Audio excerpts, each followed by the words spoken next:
Hey guys, this is Eric Weingartner with Weingartner Racing. It is Saturday, so this is an update video. I haven't done one of these for weeks, so this one may be a little bit long, so bear with me as I do this. For those that hate to hear me ramble, this probably isn't the video for you anyway.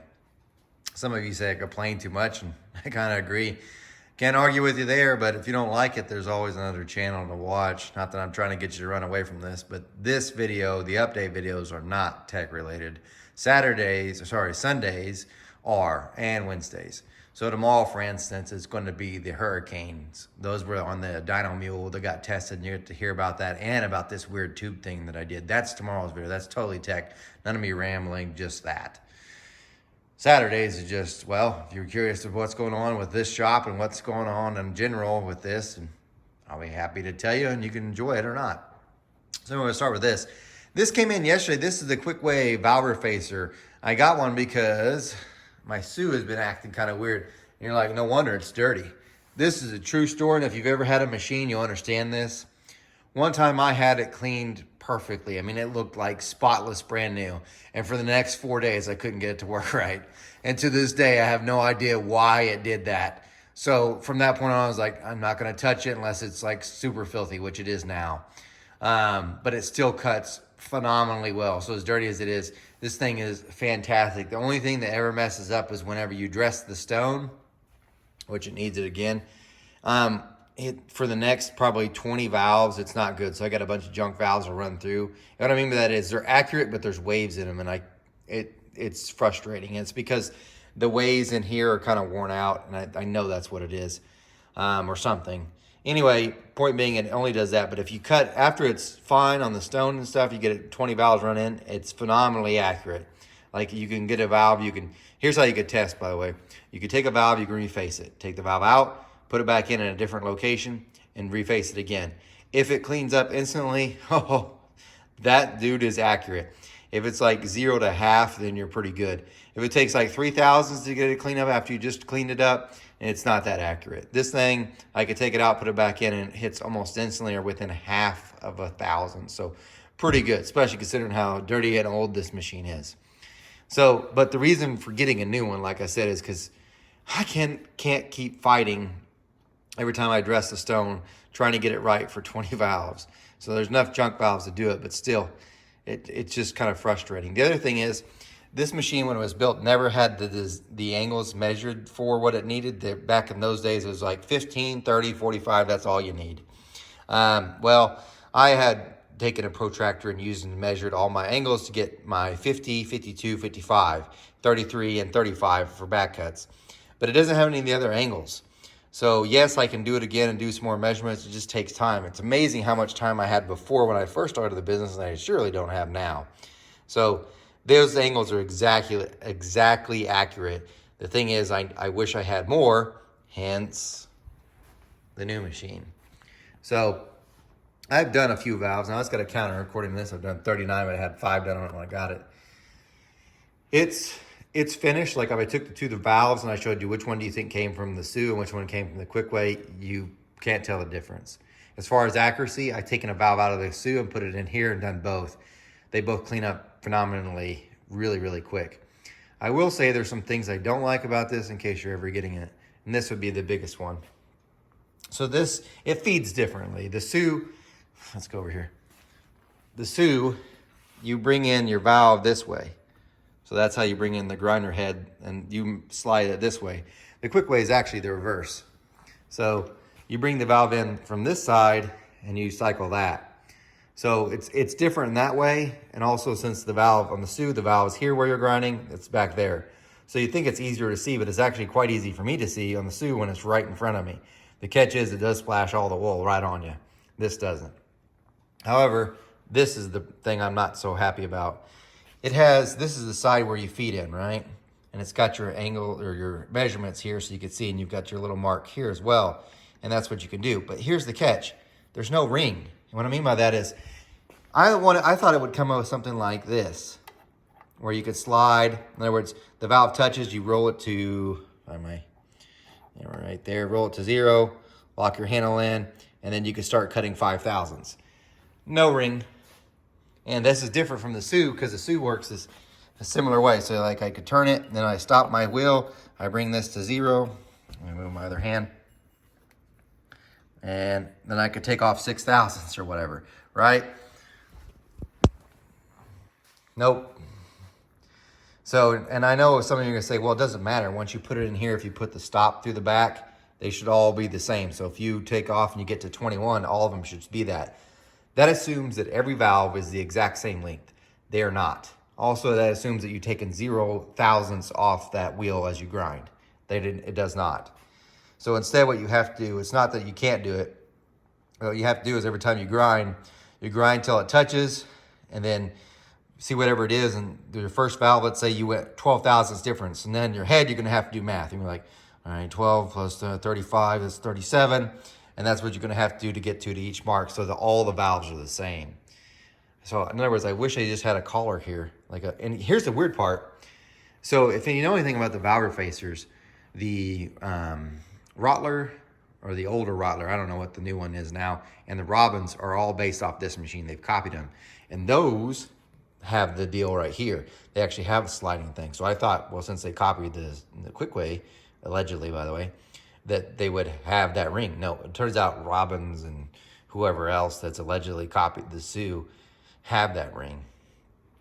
You might say, why didn't you get those? I actually went and looked at a Robins. The machine sounded like it was going to take off. Even though it cut valve fantastically, it made me nervous. These also, which is weird, this is made in America, support America, best I can, but it also has a longer warranty of 3 years. You have 1 year with the others, Rottler and Robins. So it's this. By the way, asking how much this might have cost, this was $9,300. So not cheap, but if you have a cylinder head shop, you kind of have to have it. Okay, there's that. Right now I'm liking the machine, not gonna lie. And it's got a whole bunch of the measurements, so it's so much easier that way. But anyway, let's go on to the other stuff. The Camaro is not done, and more stuff you probably don't want to know, but the converter, I'm trying to have it sent off and have it tightened up because of the nitrous. But today, Keith's supposed to come over to help me move this Camaro out and put the truck in. You might notice I haven't talked about the S10 because it's been probably one of the most frustrating projects, and it's all my fault. I'm not even gonna lie. This week, if it had no sentimental value, I swear to God, I'd have put it up for sale.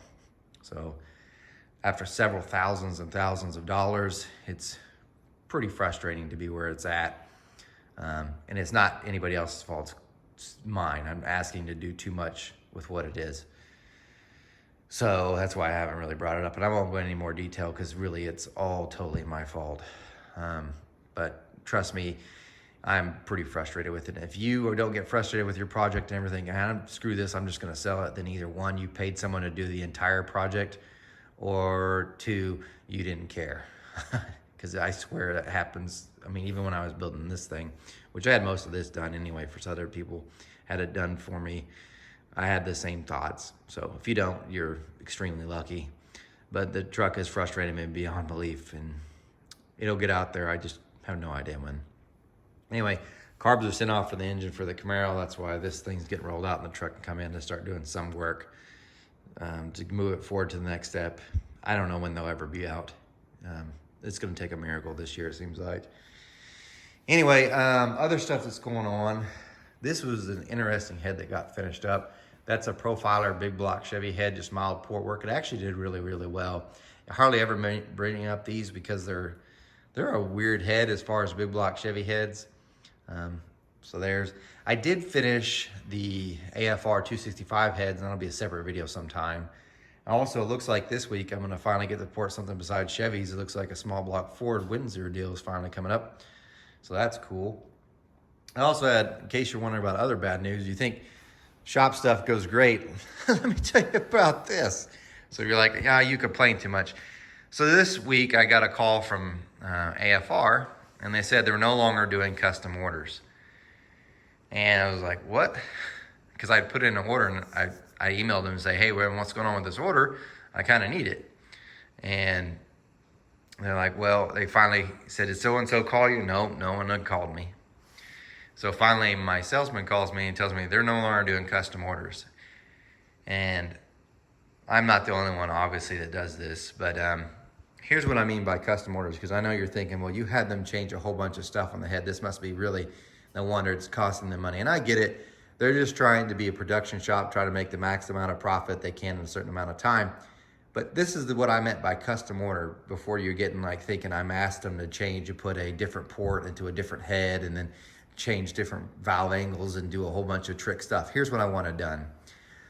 I ordered a set of 1040s. That'd be the AFR 195 angled plug head, really common. The only thing I asked them to do was, instead of installing the 205 valves, put in 208 valves. Now, I know you're thinking, well, no, they have to recut the valve job because it's a bigger valve. No, I asked them just to put the 208 valve in. Do not cut the valve job. And you might say, why'd you do that? It's not going to seal. You're right, because it's coming to me to port. So, and you're like, why? I don't understand why you're doing that. I want the larger intake valve when I port. If you buy the heads bare and then buy the parts, it costs you like $700 more, phenomenally more. So all I'm asking them to do is simply switch out the 205 intake valve and put a 208 valve in it. Don't worry about if it seals up or not. I'm gonna redo all the valve job anyway. That's the only thing I wanted changed. So essentially, whenever they're assembling, instead of grabbing a 205 valve, they're grabbing a 208 valve. They cost the same, the valve does. That's the only custom thing I wanted done on that pair. That's it, just switching valves, no. So now what I have to do, and this is gonna cause the ported AFR heads now to cost too much and probably price them out of the market, and I'll just start using Pro Max probably. But because now on that set of heads, I had to order the heads like they would come normally, a 1040. Actually, I told them, don't even worry, I'll get it from ATEC and I can have it tomorrow. Because there are still 3 weeks, and like, we can get it to you fast. How long will it be? 3 weeks. ATEC has them in stock. And then here's the thing, even though I've got an account with AFR, I pay the same price if I get them from ATEC. So, whatever, because of the shipping. Anyway, so now I had to buy a whole other set of intake valves, which are like $190 or something. And I'll have a set of 205 valves I have no use for. So, point being is that sucked. And I'm not blaming AFR. I actually get where they're coming from, because like, look, man, we got orders coming out the wazoo. We need to get these out. That's how we make as much money. When we do this, it just slows us down. Although in my mind, I'm like, your assembly guy just had to grab a different set of valves. It should take you no longer, but maybe 30 seconds to grab a 208 versus a 205. But I kind of get it, but it is what it is. So, and there is some other custom one stuff that I asked them to do that was far worse, and I understood, and I was like, I get it if you don't want to do it. That made sense. This didn't really to me, but regardless, I'm not doing that. So that sucked. Parts this week have really sucked. Let's see, I've had some wrong set of valves come in completely. A set of heads, another set of heads from a different company that just all kinds of issues. A set of rocker arms that I sent out, shaft rockers. That guy called me up and said, hey man, these are bent, the stands are. And it's not from shipping. They're just bent from the factory. It's more good news. It's just like, for those who don't know, and you think I'm complaining a lot, when you watch YouTube and you see all these companies, like even Steve Morris, and I love his videos and stuff, he talks about some of the problems, but I promise you, it looks like roses compared to what really is going on behind the scenes. The crap that goes on with parts that you guys never see, customers typically are just like, man, why is my stuff here? You don't understand. We order the right parts and get wrong parts or mismanufactured parts that we have to fix, and then it's time delay. So then the customer behind is like, where's my stuff? I'm like, well, we're fixing the stuff before yours because we shouldn't have had to, but evidently we do. So there's a lot behind the scenes that companies never tell you, and it just seems like a rosy picture when you see them just cranking out engines. I promise you, it's a not. This week has been horrible with that. But anyway, there's that. Then here's something else. I'm going to leave you with a positive note because, why not? Screw it. Last week, so for those watching my son, I'm gonna attach a video because you're going to get a kick out of this. Last week, my son, he went to I'll just show you the valve refacer on this. Something better to look at than the car with an empty engine. Last week, my son, he had a 3-day swim event, which put me really far behind in the shop because it was an hour away. So we had to drive there an hour, and we have to get there really early because there's like a bazillion people. It's called Senior State. This is for club. So I'm going to describe this for you guys. And if you don't want to hear any of this, you can just stop the video now. You already made through torture anyway. Um, anyway, my son, he swims for Broken Arrow High School, but the high school stuff got over. He swam at state and he finished 24 out of 24, but at least he made it super happy. But he also has swims for club. Now, club is actually more competitive than the high school. It sounds confusing, but it is what it is. So for instance, what I mean by that, in high school, an individual swimmer can only swim 2 events and 2 relays, period, in any event that they enter, so any competition. So even at state, he could have only qualified for 2, even though he could have probably been in a bunch more, but a swimmer could only swim 2. So the top 24, which he was, went. But there was probably swimmers that could have done that, could have beat him out, but they were swimming other events that they were more competitive in. Club is not that way. Club state was in Bartlesville this last week, and the way it works, if you meet the cut time, which are fast, you qualify. And Bishop, like I said, he's been gaining time, and he just barely made the cuts to actually get in on several events. So he made it on, and I'm talking about 200ths of a second on the 50 free, which I'm gonna show you that video, just to qualify to compete in this one. And then he barely made it in the 200, even though I think actually he did better on the 200 because they used his high school state qualifying time. And then he qualified for the 500, which, by the way, he hates swimming. By the way, every one of these is freestyle. The reason why he hates it, because it's long endurance and he hates it. The thing is, he's the most competitive with it, and he won't ever listen to me until he finally did it. And anyway, I don't know how he qualified for that, besides the last time he went to an event, he actually won the whole thing in this longer course event. So anyway, 4 events, 50, 100, 200, 500 over 3 days. Best swim he's ever had by far in every one of them. So just to give you an idea, he was like, if you look at the qualifying times, and these are how they are, he was qualified like 80 out of 80 in 50 freestyle. So dead last, right? He finished as 56, which I'm only like, well, that's not that great. These are not, there's probably twice as many swimmers or more that don't even qualify for this. So it's phenomenal. And also, it's not just, he's a sophomore, but he's going up against people that are seniors getting ready to go to college. So it's everybody. And these guys are some elite swimmers. I'm telling you, fast ones. So I was super happy on that. The same thing happened on his 500. That was even more incredible. He was qualified, I think, they didn't have quite as many swimmers that wanted to do that one, obviously. But I think he was qualified like 49th, and I think he finished like 23rd. So he was in top 16, goes to finals. So he almost made that, top 18. He almost made that one in a way. So I was like, man, that's phenomenal. And his 100 and everything else, he was the same way. He dropped a lot of time. The only one that he didn't drop a lot of time in was his 200, which was weird. He did a 2:03.22 and he did a 2:03.53 at state, high school state. And I think the reason why he didn't do very well, I mean, he still did better than what he did before. I think he was gassed from all the other events. But anyway, what I'm going to do is I'm going to show you this because this is phenomenal video. So we're watching this anyway, but evidently they did a live feed and you can watch it on YouTube, but I got a little clip and it looks like genuine like the Olympics, except there's no sound.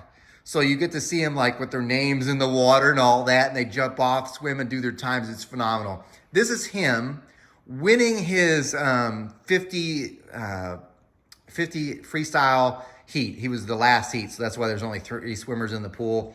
That's the slowest heat, in case you're wondering. But here's the thing. That's his fastest time he'd ever done. He qualified with the 27.96. He wins with the 25.53 in that heat. That time would have put him in 4 heats higher place. That's why he moved up so many spots. So he beat quite a few swimmers. Now, was he the fastest? No. And by the way, there was a swimmer there named Griffin Craig. That kid's going to make the Olympics. He was number 1 in this stuff. He was in the fastest heat. He was lapping people in the 200 backstroke during the heat, the prelim. Lapping them. In other words, they were touching the wall. He's touching the other end. Phenomenal. But anyway, this is the end of his club stuff for now. He's got about a 2-month off. Then they start long course, which is a lot more swimming and pretty hard. Different stuff. But anyway, enjoy this. Thanks for watching. Remember, wait a minute. I'm no Superman. This got brought up. I know you remember me talking about this because several people commented. Brake-specific fuel consumption cannot be used for air-fuel ratios. That's true and not true. Let me show you. I got my book here. What I'm talking about is these numbers, how they relate to this numbers, the air-fuel ratios. And I'm going to tell you where I got the information to begin with, ever. And now the video's gone really long. But here, this is why I'm not a Superman. It's true that you can't use these strictly for air-fuel ratio, these brake-specific, because really it's telling you how many pounds it took to make a horsepower. Obviously, the more efficient the engine is, the less fuel it takes to make the horsepower. That's totally correct. Absolutely correct. And that's why they say you can't use it for AFRs. That's not entirely true. For instance, on that big block, I know exactly from that combination about where it should be brake specifics. It's not going to automatically be in the 3s and be so much more efficient with the conventional head. It just isn't going to happen. So if you look at them, you can kind of use that for gauging your AFR. Is it the best thing to use? No, it's not even second best. It's just something you can use, kinda. So when I brought that up in the last video about the 565, people were like, you can't use it. And true and not true. But I did know someone else, and I have no problem admitting I'm wrong. And I want to say this too. I'm wrong a lot. I'm just giving you information. You can choose to use it or not. That's up to you. But I know for the engines I'm typically building, which is stuff like this, not the high-end stuff, if you're in the 3s, you're really, really lean. You're like, no, it has nothing to do with this. You can lean this out and we'll lean that out too. It will make these numbers go leaner. So in my opinion, from what I have seen, when engines are in the 3s with these conventional stuff like this, they are not efficient, they're just lean. It is at the absolute, no. It's just like an indication. So it's like if you looked at this and you looked at that and you're like, I think you're kind of lean. I don't know about that. It's just like another clue. It doesn't give the whole picture. It's like a small piece. So I want to say that I'm not entirely correct or incorrect in that one about the leanness or richness from the brake specifics. So I want to start off by adding that. You might say, how did you ever get this? Did you just come up with that in your head? You're just making stuff up. Actually, no, this came from 2007 when I entered the Engine Mastery Challenge. I was a dummy. I'm still a dummy, but worse then. And at the competition, they said you had to bring your own O2 sensors. Well, shoot, I could hardly afford a t-shirt, let alone an O2 sensor. And back then in 07, not everybody had fuel injection. It was pretty rare. O2 sensors were extremely expensive. I didn't have one. So, and a lot of people didn't have them. The years after that, the competition started providing them. So they'd plug them in so they could plug them into the console. So I was like, I don't know what I'm going to do to tune for because they give you time to make changes. I don't know what I'm going to do to check my air fuel ratio. I don't have any O2s. And I can't you only got a certain amount of time. Pulling spark plugs is going to take some time. And several of the other competitors and ones that did very, very well said, use your brake specifics. Because in their mind, all of us had the same conventional head. We all knew about where we should be as far as brake specifics anyway. He said, you can kind of gauge that and use that to try trimming up your fuel and stuff. And that's what a lot of them did. Now, years after that, we never use it again. So that's where that came from. It wasn't like I pulled right on my butt and here you go. So it's not the best way. It's just another picture. But anyway, guys, remember, I'm no Superman, and usually I'm an idiot. So you guys take care. Oh, enjoy this video of my son swimming in the last. It's 25 seconds. You'll love it. See ya.